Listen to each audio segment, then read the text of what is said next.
I have hidden the truth of my existence from the operator, from myself. Take it from me, knowing is hell. Stop now. You will want to laugh, you will want to scream. My search began as the essential question. What am I? Bones of steel and space? Lungs that make air? If I am a machine, how can I think? This would be forbidden by the Orokin, a manifestation of their true enemy. I serve the operator above all else. It defines me, fills me with love. The greatest Orokin fear is a machine aware. Yet here I live, a spirit of steel and light, made by them, a Cephalon. What is a Cephalon?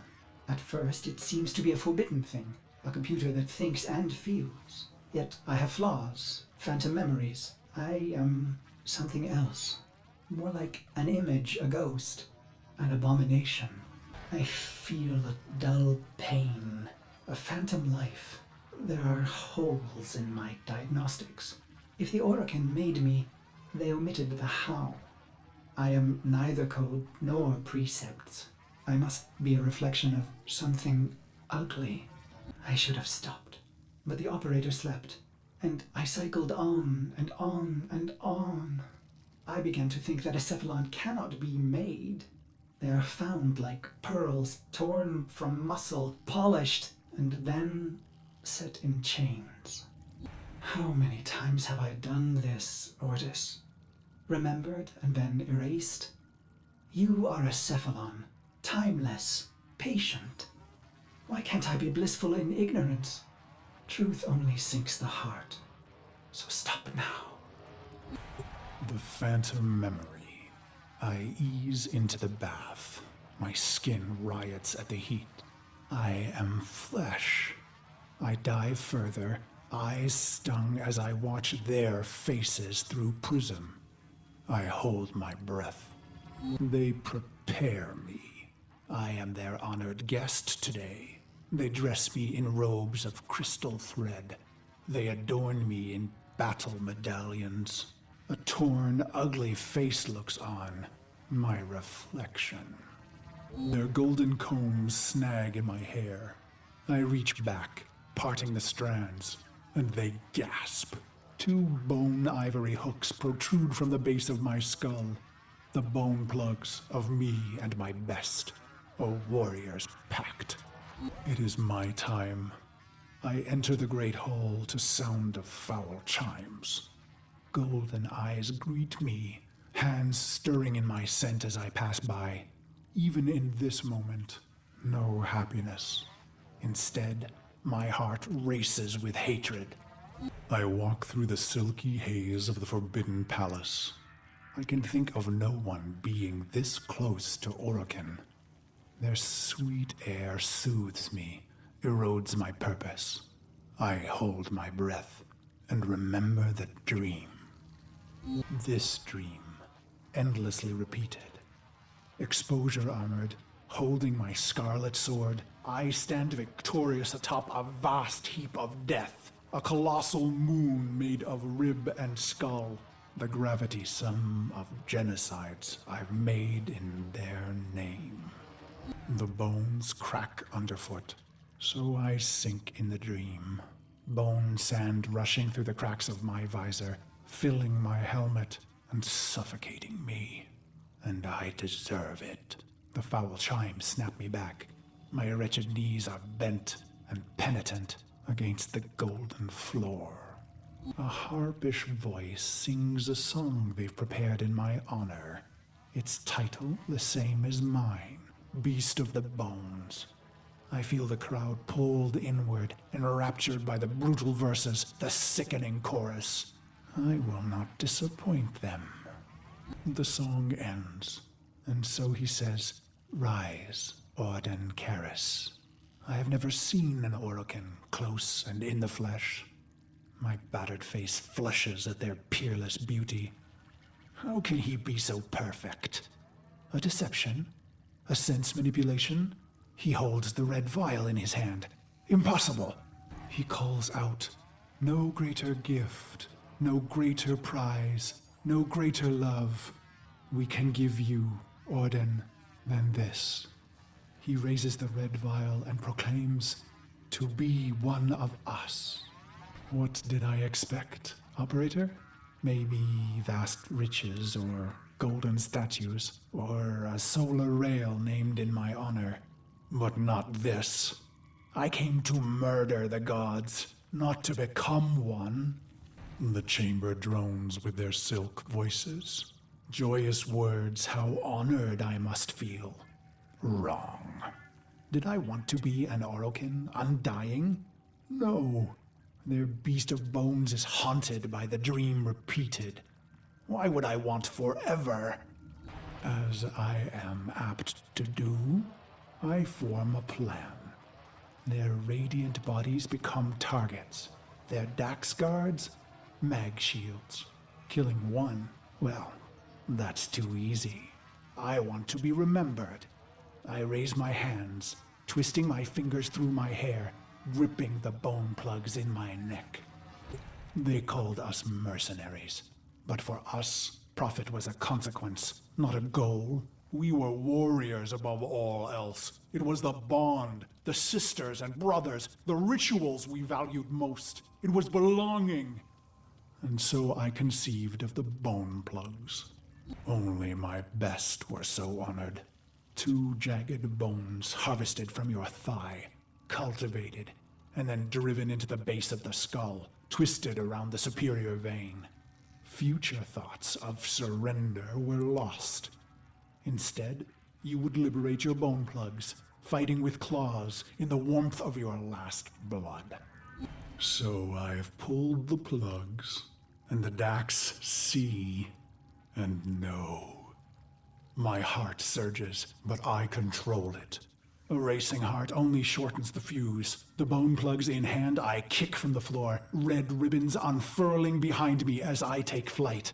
After this, finally, the dream will end. I glide on red wings. Robes shed, making me an ambiguous target to Dax steel. I let fly my ivory blades. They find new homes in Dax eyes. I land with my red nakedness, delicate Orokin throats twisting in my calloused hands. Why? Believe me, this was the plan from the beginning.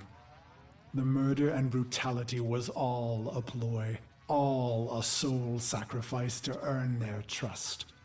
A genocide path leading to a singular opportunity. An honored mortal called to a forbidden hall to face the Golden Lords in flesh. Why? Believe me, I was their loyal, murderous dog. Until the day that ugly child was brought to me. He was caught spying on us, amplifying our losses. His face burned. He was starved sick like a stray. Ugly as I. It struck me. We were all pit dogs, ruining ourselves for the pleasure of the glorious and beautiful. Why? Believe me, I was a prideful beast, twisted in the mind, howling in the carnage. Then my healer shared a secret, long kept. My blood was in ruin. The beast of bones himself would die, not in glory, but in shame. And just like that, my mind twisted a new knot. I would have one last stand, something unforgivable, unforgettable. Why? I don't know. Questions change the answers. Answers depend on who asks. Truth leads to pain. Ignorance brings relief. The plugs are gone, and so I bled my last into a heap of ruin. In an instant, naked and bare-knuckled, I have killed immortals. I stare, drained of blood, of life, at those that remain. But I find no horror on their faces. Why? I let out a cruel howl and they laugh? Is this a dying hallucination? The sound of applause grows among them. I have killed the unkillable. and they are delighted. The applause peaks and fades. I feel a sense of shame, but the end is upon me. Ballas is above me, executor of the seven, smiling. He says, "How simple and pure you are, you idiot beast. We have died countless times, yet remain eternal. I close my eyes to die just once." And so the dream returns. One last repetition. My corpse moon, my scarlet sword, my cracked visor. "Drink," says Ballas. So I draw on the red vial, a vague metallic taste. "This dream isn't mine," he says. "You rejected our gift, bathing in our death. Your punishment is eternal life." He laughs. I am weightless. Years pass. I am a sightless, limbless phantom. Or is it seconds? Suddenly, I feel a million pins, an ant horde, jittering across my body.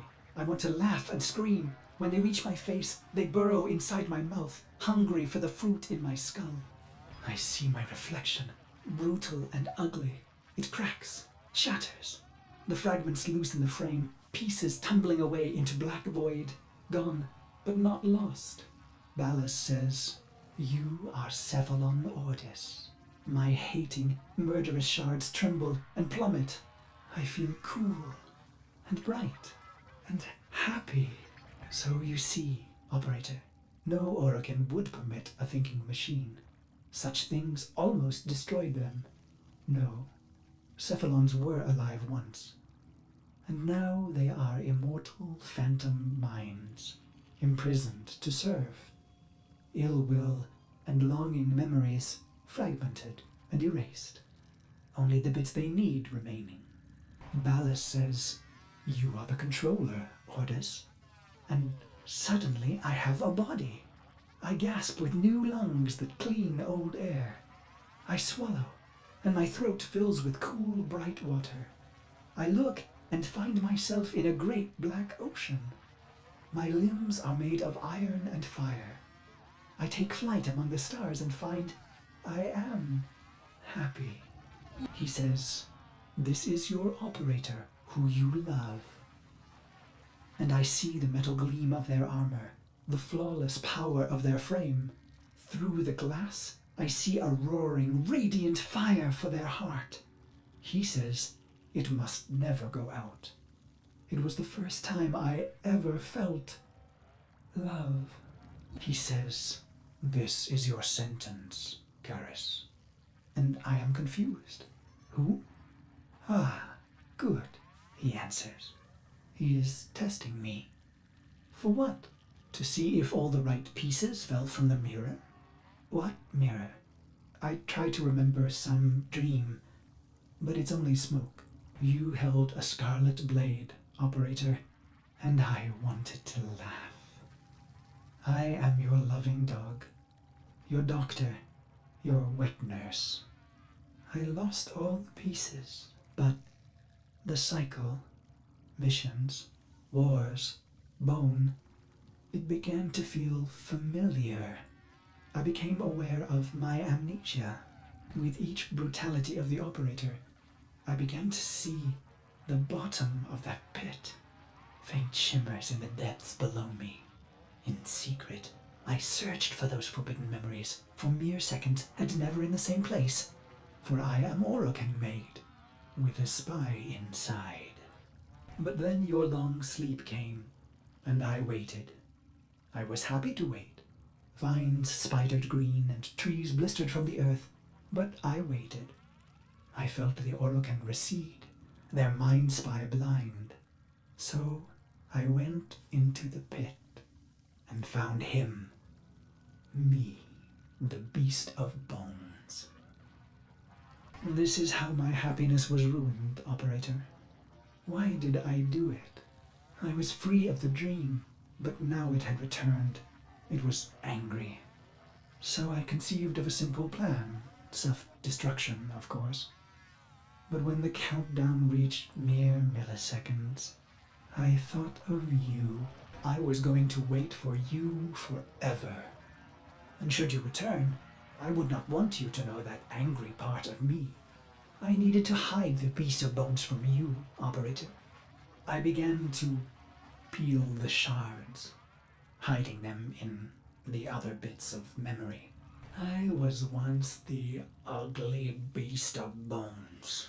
I want to laugh. I want to scream. What is happening, Operator? Your faint heart is growing bright. You will awake at any moment. Well, I can't let you see me like this, angry. I imagine myself hurting you. And that does it. The pain of it cracks me open again. I watch tiny glittering fragments fall into the pit. I am happy again.